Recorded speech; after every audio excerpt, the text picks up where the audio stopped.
Selamat datang di kolam berenang pribadinya Sultan Putri. Anda siapa ya? Saya tetangganya Sultan Putri. Katanya ini open untuk umum, beneran ya ini bisa dimasukin untuk umum? Betul. Kebetulan hari ini lagi dibuka untuk umum. Mau dilihat-lihat dulu? Boleh. Ini fasilitasnya apa aja ya? Boleh dijelasin nggak mari ya ikut dengan sedikit? saya bakal jelasin sekarang juga. Perkenalkan, saya adalah lifeguard yang bekerja di kolam berenang ini. Saya biasa mengawasi orang-orang yang berenang di kolam berenang pribadinya Sultan Putri. Kebetulan di sini ada 1225 lifeguard yang bekerja untuk mengawasi kolam berenang ini. Ini apa ini? Ada pasir pantai pribadi nih? Iya, jadi ini adalah pantai pribadi yang pasirnya itu diimpor langsung dari Hawaii ya, khusus untuk Sultan Putri aja berenang di sini. Wah, ini apa ini mas? Kebetulan ini adalah kapal pribadi Sultan Putri yang udah nggak dipakai dan akhirnya jadiin pajangan di kolam berenang pribadinya Sultan Putri. Mau lihat? Ayo kita masuk. Ya. Jadi di sini ada kolam berenang yang dimana bisa membuat ombak buatan ya, bisa dilihat itu. Wah, bagus banget. Ini kayak laut asli ya? Iya betul. Jadi di sini kita mau membuat pantai yang seperti asli ya, di mana ada ombak dan ada pasirnya seperti ini. Yuk saya perlihatkan lagi fasilitas-fasilitas lain yang ada di kolam berenang pribadinya Sultan Putri ini. Mas, sampai mana ini mas? Jauh banget loh jalannya mas. Bagi Sultan Putri ini masih dekat ya, karena ini cuma luasnya sekitar 13 hektar atau 13 hektar? Bagi Sultan Putri mah itu kecil.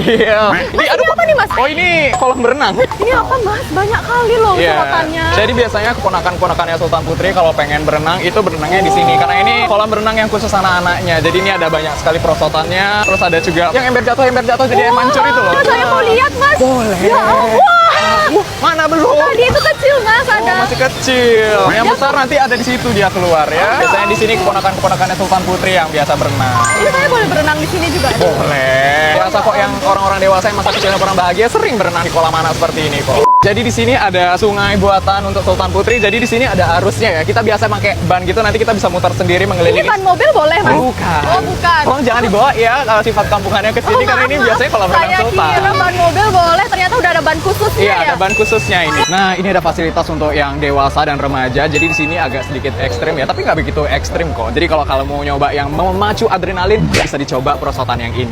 Gede banget ya mas, panjang loh perosotannya, ada 4 loh Iya, itu. memang ini Mas Sultan Putri kadang suka yang memacu adrenalin gitu. Jadi gimana? Ada mau berenang? Iya, kayaknya saya mau nyari tetangga saya itu Mbak Sutiem itu tetangga Tapi saya. dengar dulu ya, dengar dulu. Oh belum. Kalau mau berenang di sini ada syaratnya. Apa itu? Harus menerima uang 150 juta. Udah berenang dapat uang 150 Iya, juta. memang itu harus diterima syaratnya. Gimana? Dan itu harus dihabiskan dalam sehari. Setuju, sangat Oke, setuju. terima Saya kasih. bakal Ayo, kesini saya setiap antarkan hari. ke tempat ganti baju. Iya, iya. Hai guys, aku Rizky dan aku punya kabar yang seru banget buat kalian. Agustus 2025 ini, aku bakal terbang ke Malaysia buat ikutan Asia All Star Influencer Award. Bakal banyak banget aktivitas menakjubkan, ketemu influencer keren dari seluruh Asia, dan yang pastinya bakal seru banget. Aku bakal ada di Melaka dan Selangor dari tanggal 17 sampai 22 Agustus 2025. Jadi buat kalian yang ada di sana, see you soon ya. Jangan lupa follow terus ya, karena aku bakal update keseruan acaranya langsung dari sana. Bye guys! Kamu mau nggak jadi pacarku?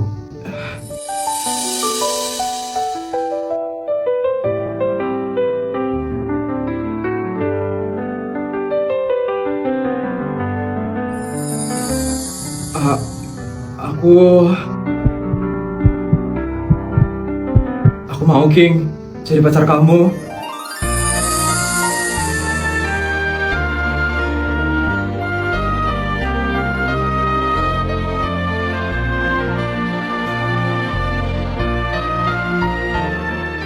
Makasih ya Put, karena udah mau jadi pacarku. Iya King. King, udah bel King. Gak apa-apa, aku masih pengen bareng. Tapi habis ini aku pelajaran busur King. Biarin, nanti aku minta izin sama busur.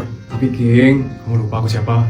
Aku pemilik sekolah ini Put. King, kan aku udah bilang sama kamu King, kamu gak boleh kayak gitu King. Aku tahu kamu pemilik sekolah ini, tapi kamu harus tetap taat sama peraturan sekolah ini King. Sekarang kita ke kelas ya, biar gak dimarah sama busur. Oke, aku anterin kamu. Yuk.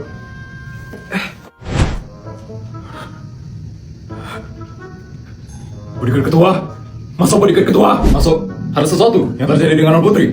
Iya bodyguard ketua, ada sesuatu yang terjadi dengan Non Putri. Gawat atau biasa saja? Saya kurang tahu ini hal yang gawat atau biasa saja bodyguard ketua. Maksud kamu, apa yang terjadi dengan Non Putri? Tadi, saya baru saja mendengarkan sesuatu yang sangat mencengangkan sekali bodyguard ketua. Apa itu? Ngomong yang jelas dong. Non Putri. Non Putri baru saja berpacaran dengan Tuan King bodyguard ketua. Apa? Itu tidak boleh terjadi. Kamu harus secepatnya memisahkan Non Putri dan Tuan King. Mana mungkin bisa bodyguard ketua? Mereka berdua itu sedang jatuh cinta. Mana mungkin saya bisa memisahkan mereka berdua bodyguard ketua? Gawat. Ini sangat gawat sekali. Kamu tahu sendiri kan? Kalau Tuan sangat melarang Non Putri untuk berpacaran. Kalau mereka sampai beneran pacaran, kita bisa kena hukuman dari Tuan. Hukuman? Hukuman apa berikan ketua? Dari yang saya dengar, katanya Tuan akan memberikan kita hukuman terberat yang pernah diberikan Tuan kepada pegawainya. Apa itu hukuman yang berikan ketua? Yang pertama, kita bakal diberikan uang 5 triliun oleh Tuan. Yang kedua, kita bakal dikirimkan ke Amerika Serikat.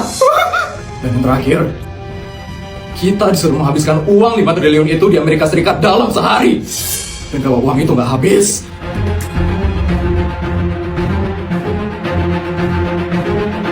kita bakal diberikan uang tambahan 2 kali lipat dari uang yang pertama. Ya ampun, gimana caranya ngabisin 5 triliun dalam sehari bagi ketua? Itu mustahil.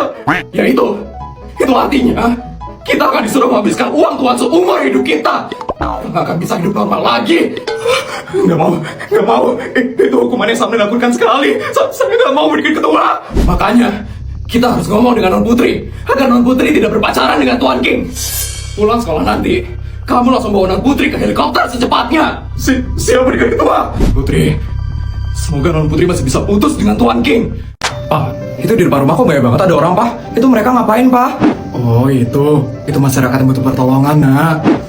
Butuh pertolongan?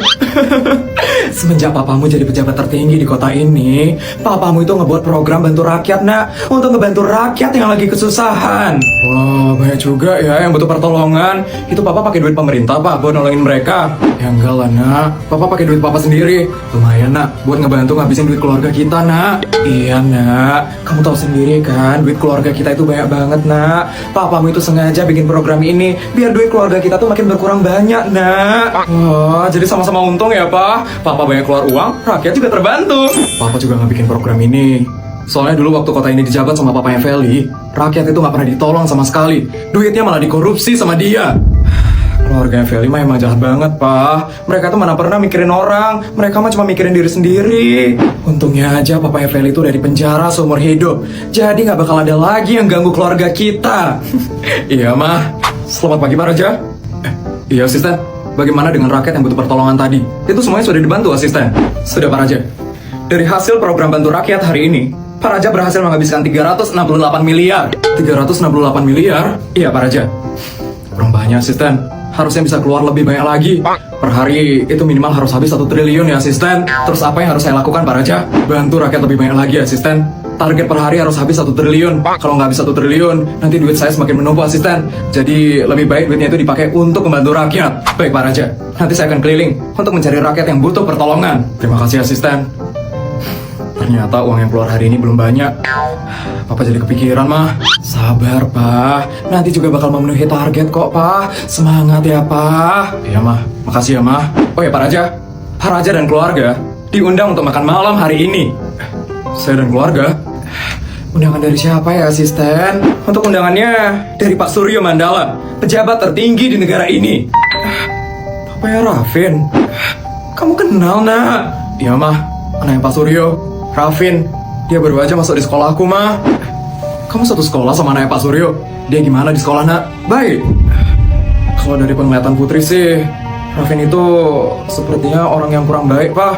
Dia itu terlihat sombong dan angkuh.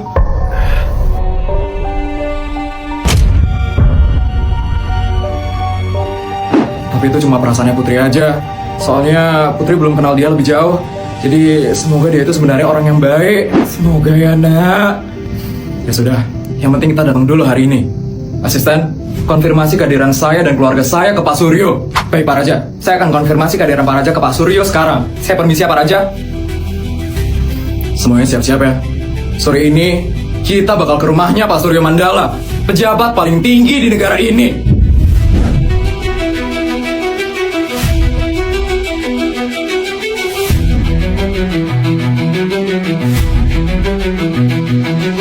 Wah, lelah sekali habis dari Jepang. Nonton berita dulu deh. Selamat siang pemirsa, kali ini saya sudah berada di depan gedung pemerintahan Kota Jakawarna. Dan di sebelah saya sudah berdiri pejabat tertinggi Kota Jakawarna. Selamat siang Pak Yudi Baskoro Naraka. Selamat pagi. Yudi? Baik Pak Yudi, di sini saya ingin menanyakan tentang berita yang...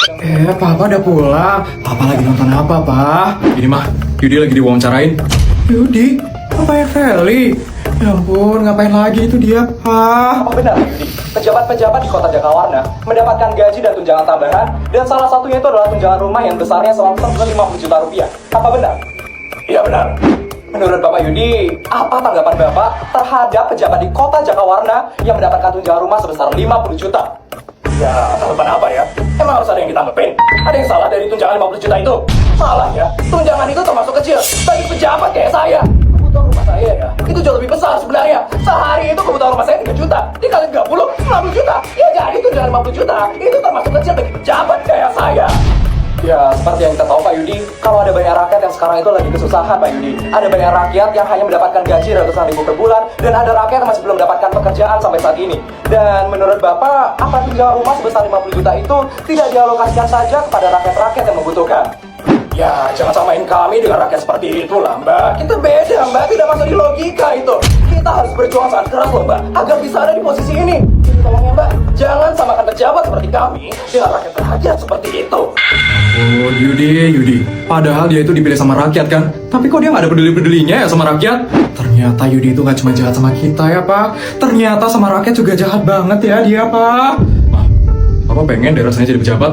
Papa pengen gantiin Yudi jadi pejabat tertinggi di kota Jakawarna ini.